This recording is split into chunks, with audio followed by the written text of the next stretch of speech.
Halo, balik lagi di SB Project. Di video kali ini gue pengen coba nunjukin bagaimana caranya program Studion kita bisa membaca VST plugin yang sudah kita install.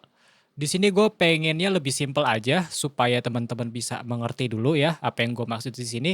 Mungkin di beberapa kasus program kita belum bisa membaca eh, VST ataupun plugin yang sudah kita install karena itu belum kita tempatkan ya atau belum terbaca ya, jadinya nggak bisa digunakan. Nah, caranya itu teman-teman tinggal masuk nanti ke program ya. Di sini kita sudah lihat Studio One. Seperti biasa tombol shortcut gue pakai option seperti ini ya, atau masuk ke Studio One lalu option ya, kemudian masuk ke VST plugin. Di sini kita bisa add. Ya, di sini ada di mana aja VST plugin yang kita gunakan. Di sini ada di C, program file ya.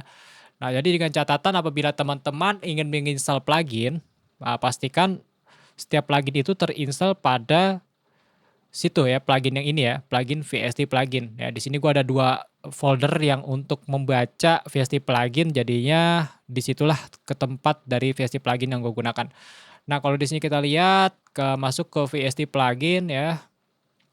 Nah, di sini banyak sekali install-instalan plugin yang sudah terinstall di komputer gua.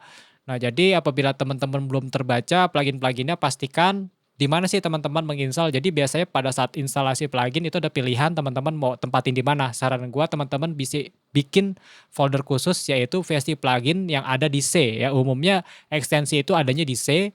Kalau di Windows masuk ke program file. Lalu kalau misalkan belum ada foldernya, teman-teman bikin sendiri aja kayak gua waktu itu bikin sendiri VST plugins ya. Udah begitu aja. Lalu teman-teman pada saat instalasi plugin apapun set ke folder ini semua. Lalu di Studio One juga pilih add, nanti di add VST plugin, add program file VST plugin ataupun add program file di Standbox VST plugin karena di folder Standbox juga ada VST plugin ya. Nah, jadi seperti itulah supaya program Studio One kita bisa membaca ekstensi dari setiap plugin yang kita gunakan. Nah, cuman ada beberapa poin yang harus gue jelaskan di sini, bahwa kalau teman-teman menginstal software Studio One, kalau Studio One 5 sih sudah otomatis yaitu DAW-nya 64 bit ya. Jadi secara simpelnya DAW itu ada 32 bit, ada 64 bit. Tapi sekarang sudah 2021 ya. Jangan sampai kita masih menganut ajaran lama yaitu menggunakan 32 bit program karena itu sudah terlalu jadul sekali untuk saat ini.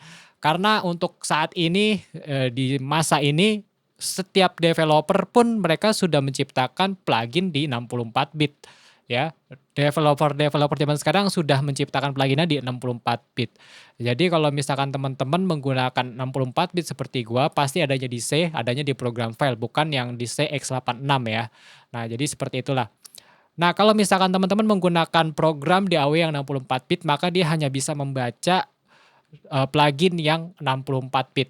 Jadi program DAW yang basicnya itu 64 bit, dia tidak bisa membaca plugin yang ekstensinya ataupun filenya yang 32 bit. Itu sudah hukum pastinya seperti itu. Kalau diakalin biasanya suka ada crash, bug, dan error.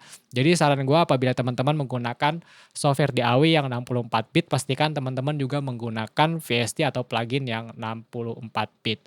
Jadi mungkin sampai sini aja videonya, semoga bisa tercerahkan. Ini hanya untuk tahu di mana Studio One naruh VST-nya di mana nih yang teman-teman install. Jadi ketika teman-teman install, Studio One tahu karena teman-teman udah register di sini.